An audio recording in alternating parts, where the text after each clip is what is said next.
Hi, this is Joseph Fink, creator of Welcome to Night Vale. This episode marks our 1-year anniversary of making this show.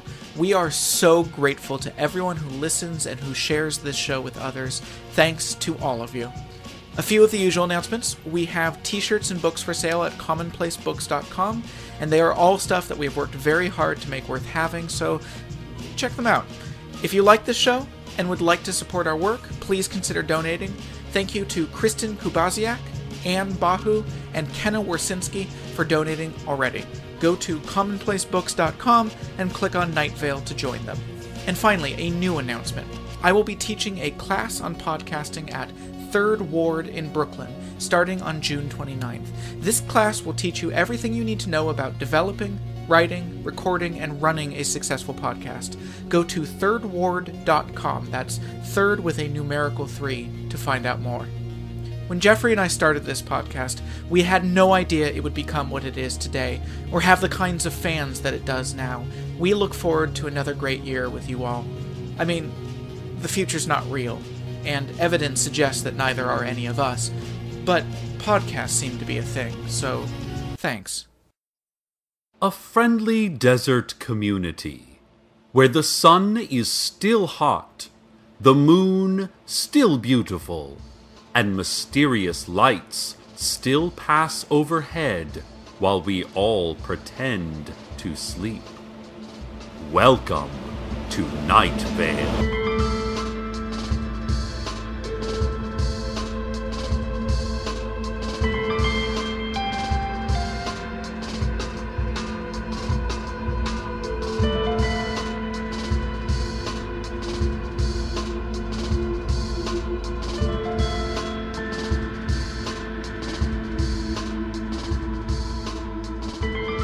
Word is in about a disturbance at the Desert Flower Bowling Alley and Arcade Fun Complex.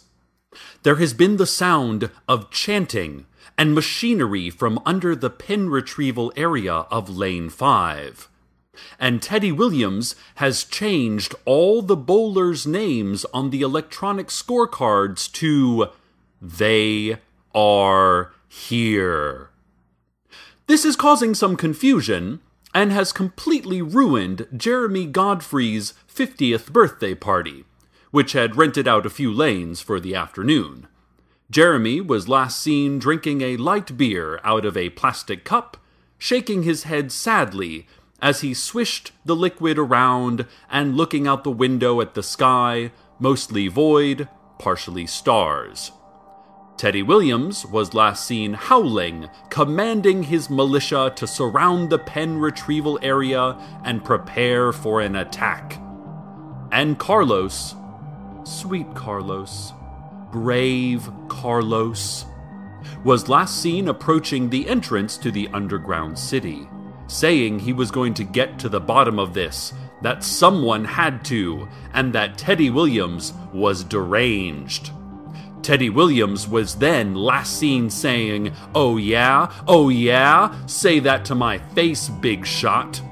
But Carlos, my poor Carlos, was already gone. I fear, Night Vale. I fear for what we know. I fear for what we don't know. I fear for what we don't yet know that we don't know. The Apache tracker stood outside of the bowling alley, glowering at the entrance and shaking his head. I remind you that this is the white guy who likes to dress in a cartoonish approximation of a Native American and claims to have mystical powers. He's a real racist jerk, and no one likes him.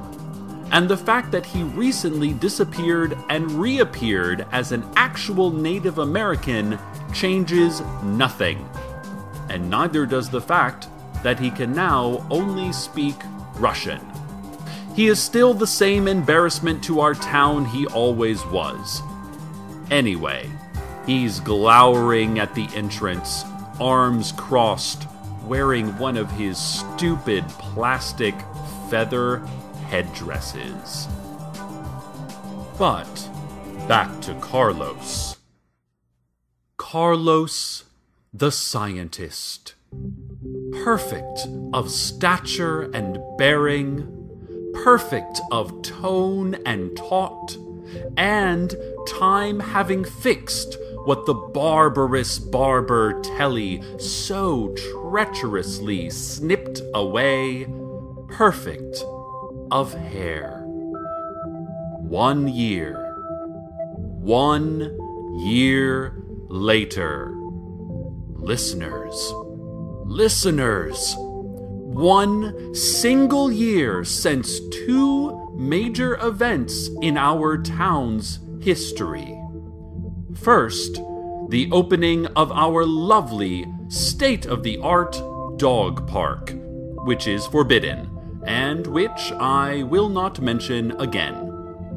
Second, and most important, it is 1 year since the arrival in Night Vale of our most beloved and singular citizen. He came to us to investigate our town, because he said it was scientifically extraordinary and downright bizarre. We had no idea what he was talking about, but with his golden voice ringing out from the bell of his mouth, who among us could argue with the content of such perfect speech? Oh, just 1 short year ago, I had arranged a small ceremony to mark this occasion and invited Carlos to attend. However, it looks like he will be delayed. But I am not worried. I am not upset. I know that Carlos will be here for the ceremony. I have the trophy here in my hand. I am holding the trophy and I am not upset. Carlos will be here. He will. I am holding the trophy. In other news, a commercial airliner appeared today inside the home of surprised Night Vale citizen Becky Canterbury, who said she was about to get in the shower when it roared down her hallway and then disappeared as suddenly as it had arrived. There is no conclusive evidence that this is the same airliner last seen in the Night Vale Elementary Gym 1 year ago, but we have jumped to that conclusion and will defend it against all naysayers, violently and without mercy. Our truths may or may not be true, but they are ours, and we stand by them, even as the experts and skeptics hold aloft clipboards and intone to us about snow and mountains. Becky added that she would like to take that shower now, and that she has no idea how we managed to arrive for an interview mere seconds after the incident occurred. "My doors are locked," she said. "My windows, too. I've had my eyes shut for years. How did you get in here?" The local chapter of the NRA has begun market testing some possible new slogans. These include "Guns don't kill people, blood loss and organ damage does." "Guns don't kill people, people kill guns." A list of things that kill people. 1. Conceivably anything. 2. Not guns. Guns don't kill people. We are all immortal souls living temporarily in shelters of earth and meat. And if you say guns kill people one more time, I will shoot you with a gun, and you will, coincidentally, die. To vote on the new slogan, simply fire a gun at the object or person that best represents your choice. Parents, let's talk about safety when taking your children to play out in the scrublands and the sand wastes. All children in Night Vale are missing this week, so there's no current safety issues. Hope we find them. Oh, happy day! I have just received word that Carlos returned from the entrance to the city, gesturing to everyone around and asking them to follow him. He led them into the pin retrieval area, which is not an easy place for a crowd. So there was a lot of crouching and saying, "Excuse me, excuse me." But soon enough, they were all arrayed on the cliff top, overlooking that dreaded subterranean metropolis. Teddy Williams and his militia, and the folks who had come for Jeremy's birthday party, and Jeremy himself, still holding his plastic cup of beer and leaning morosely against the wall, pointedly refusing to look where everyone else was. This was the first time most of them had seen the city.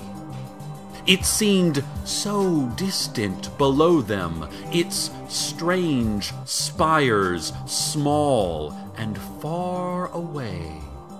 The windows in the buildings, alight with the fire of hostile life, were tiny dots from where they stood. They could hear the footsteps of the approaching army, the chanting. Many of them quaked with fear. But not Carlos. My brave Carlos stepped out into the pit, climbing down the slope. At first, onlookers were horrified at his lunatic descent. Then they were confused, as he got to the city much faster than they expected. And then there was panic, as their eyes told them a story they could not understand, let alone believe. "Behold," said Carlos, standing in the center of the underground city. "This is not an enormous city miles below the earth. It is a very small city about 10 feet below the earth, populated by tiny people who have had to spend a year slowly climbing the 10 feet to our world." He gestured at the spires, which came up approximately to his knees. "We have nothing to fear." Well, if Carlos says it, I will happily repeat it. We have nothing to fear, and never did. The City Council would like to remind you about the tiered heavens and the hierarchy of angels. The reminder is that you still should not know anything about this. The structure of heaven and the angelic organizational chart are still privileged information. Also, angels aren't real. "I really get tired of having to say this," a city council representative said to a group of disgruntled angels. "Angels aren't real. They just aren't." The angels became unruly and were dispersed by a thunderclap from heaven.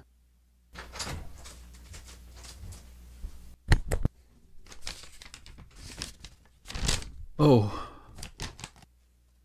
A truly fearful thing has happened, listeners. Carlos, standing triumphantly in the toy-scaled city, was attacked by tiny people using projectiles and explosives. He fell back to the side of the small hole in the pin retrieval area of Lane 5. Blood welled through his shirt. And here I am, stuck in my booth. Useless. Only able to narrate and not to help. He staggered, fell to his knees. So much blood. He collapsed completely. Curse this town that saw Carlos die. Curse me. Curse it all. Let us take a moment to... Let us take this moment. Ladies and gentlemen, let us mourn the past. I can't. I am still holding this trophy. We go now to this pre-recorded public service announcement.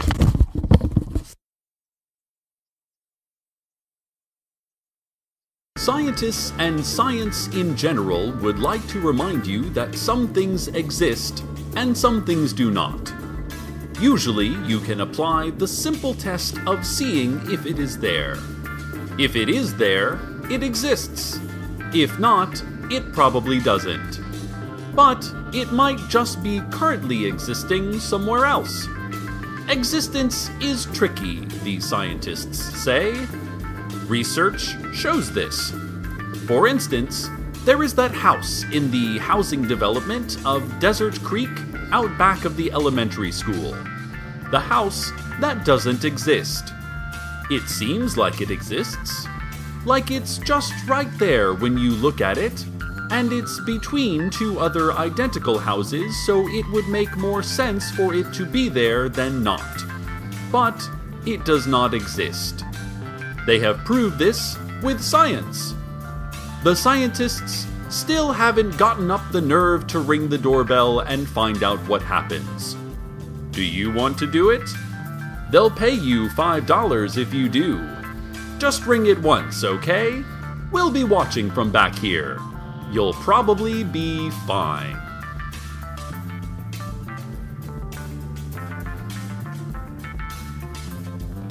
Ladies, gentlemen, how wonderful! Carlos is not dead at all. It seems that the Apache tracker ran in, crouching awkwardly through the pin retrieval area and shouting, "Nakonec moyo vremya podoshlo." He leapt into the pit, trailing his offensive feather headdress, and heaved Carlos up in a mighty bear hug, carrying him out of the pit while being attacked viciously by the miniature citizens of the miniature city. Even Jeremy, upset still about his ruined birthday party, couldn't help but cheer as the formerly false, now real Native American laid Carlos safely on the linoleum floor. Teddy Williams, who of course is also a licensed doctor, as all bowling alley owners are required to be, checked his wounds and indicated through a series of rhythmic hoots that Carlos will be, in fact, okay. He's okay. Never before in my career as a broadcaster have I gone through such a roller coaster of emotion and fear. To think that I had lost that most precious thing to me, the presence of Carlos in my life, and then to have it brought back so that I could appreciate it all the more. Oh, Carlos, all the words I would never have said to you. And the news that the city is in fact only a miniature city, 10 feet down, well, that was startling as well. But it appears that all is well. And so I say to you, with a heart singing its way from heavy to light, good night, Night Vale, good... Oh no. I have just been handed a note. Oh, this is not good news. Ladies and gentlemen, in his valiant rescue of our beloved Carlos, the Apache tracker was mortally wounded. He is bleeding profusely, and it is getting all over his fake feather headdress, and he says that even his ancient Indian magics will not help him, which of course they won't, because they're not real. Listeners, how could I have been so wrong about this man? A racist embarrassment to our town? Maybe. A real jerk? Yes. But he also was a man with Night Vale's best interests at heart, who worked closely with the angels and the mysterious man in the tan jacket to protect us from the miniature city under the bowling alley. And he, at the cost of his own life, saved Carlos. Carlos breathes, and soon the Apache tracker will not. Tell me nothing else, and still I will tell you. Here is a good man. Here is a good man dying. Here it is, the end of a good man's life. The Apache tracker spoke, not in a hoarse whisper, but with a clear, ringing voice addressing the sky hidden behind the styrofoam panels of the ceiling. Ladno, ja znal. Eto slučia. Ti możesz zviat. Moju mashnu. He said this, and then he died. The Apache tracker is dead. Teddy Williams confirmed. Jeremy is slumped into a folding chair, kicking his feet and saying, "This is the worst birthday party anyone has ever had." Good night, brave tracker. Good night. I thought you were one thing and you were another. It is likely I will learn nothing from this. And oh, message on my phone. Carlos wants to see me. He says to meet him at the Arby's parking lot. I am not sure what scientific exploration now needs the services of my radio audience, but I will dutifully go. Dutifully meet him. And as I go, let us all go. Go now to the weather.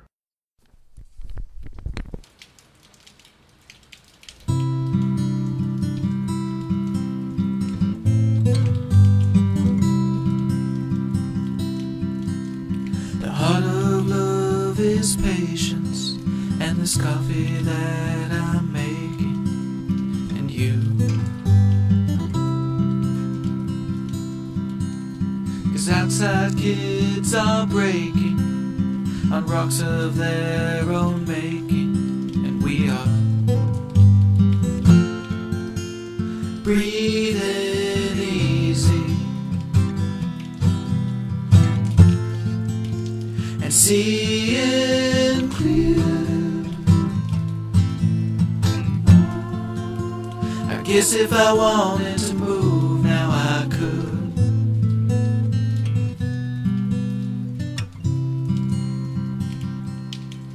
Yes, I know the leaves are changing, but I don't find that image interesting right now.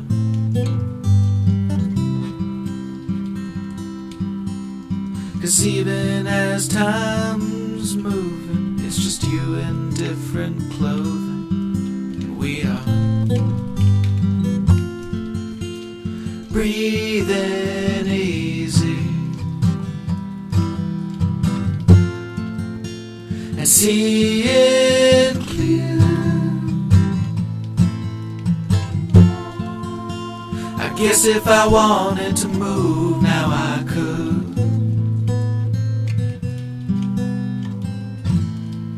And if this blanket moves at all, we'll be back in times free fall or lose. So hold on tight to last night, denial wrapped in morning light we choose. With arms and hearts and leftovers and barely watch TV shows we soothe. I guess get dressed, rejoin the mess, but I think about that less and less with you.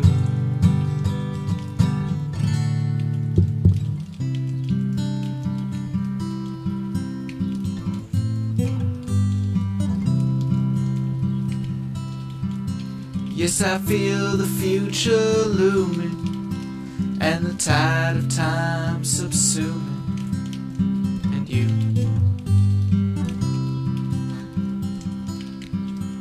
'Cause the warmth from your body makes this a Sunday morning stasis, and we are breathing easy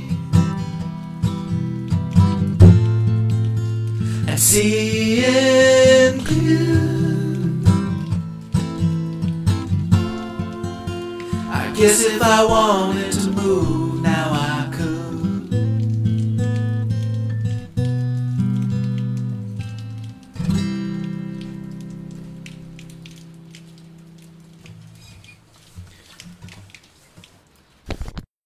I arrived at the parking lot to find Carlos, perched on the trunk of his car in flannel and jeans, his perfect hair mussed, his perfect teeth hidden. "What is it?" I said. What danger are we in? What mystery needs to be explored?" He shook his head. "Nothing," he said. "After everything that happened, I just wanted to see you." My heart leapt. My heart soared. My heart metaphorically performed a number of aerial activities, and literally it began to beat hard. "Oh?" I said, my voice more tremble than word. Carlos looked at the setting sun. "I used to think it was setting at the wrong time," he said. "But then I realized that time doesn't work in Night Vale, and that none of the clocks are real. Sometimes things seem so strange or malevolent, and then you find that, underneath, it was something else altogether, something pure and innocent." "I know what you mean," I replied. Somewhere the tiny people of the city below have arrived in Night Vale and are beginning their war against us, having already shown themselves capable of murder. Somewhere, a man in a tan jacket is whispering into the ears of our mayor, and we do not know what agenda they pursue. Somewhere, the body of the Apache tracker lies cold and still, never to speak of ancient Indian magics again. This all happens somewhere else. But here, Carlos and I sat on the trunk of that car, his car, looking together at the lights up in the sky above the Arby's. They were beautiful in the hushed twilight, shimmering in a night sky already coming alive with bits of the universe. 1 year later, 1 year since he arrived. He put his hand on my knee and said nothing, and I knew what he meant. I felt the same. I leaned my head on his shoulder. We understand the lights. We understand the lights above the Arby's. We understand so much.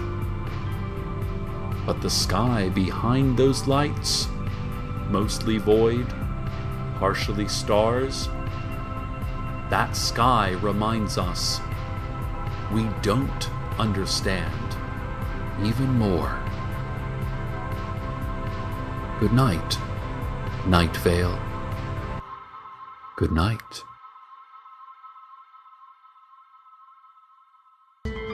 Welcome to Night Vale is a production of Commonplace Books.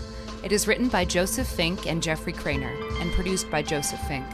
The voice of Night Vale is Cecil Baldwin. Original music by Disparition. All of it can be downloaded for free at disparition.info. This episode's weather was Sunday Morning Stasis by Joseph Fink. Want to have your music featured in the weather section? Want to contribute your talents to the show? Just want to say hi? Email us at nightvale@commonplacebooks.com or follow us on Twitter at Nightvale Radio. Check out commonplacebooks.com for more information on this show, as well as our books on the unused story ideas of H.P. Lovecraft and what it means to be a grown-up. And while you're there, consider clicking the donate link. That would be cool of you. Today's proverb. Fun game. Say toy boat over and over. Do it for the rest of your life. Retreat from society and live on alms. Whisper toy boat as you die.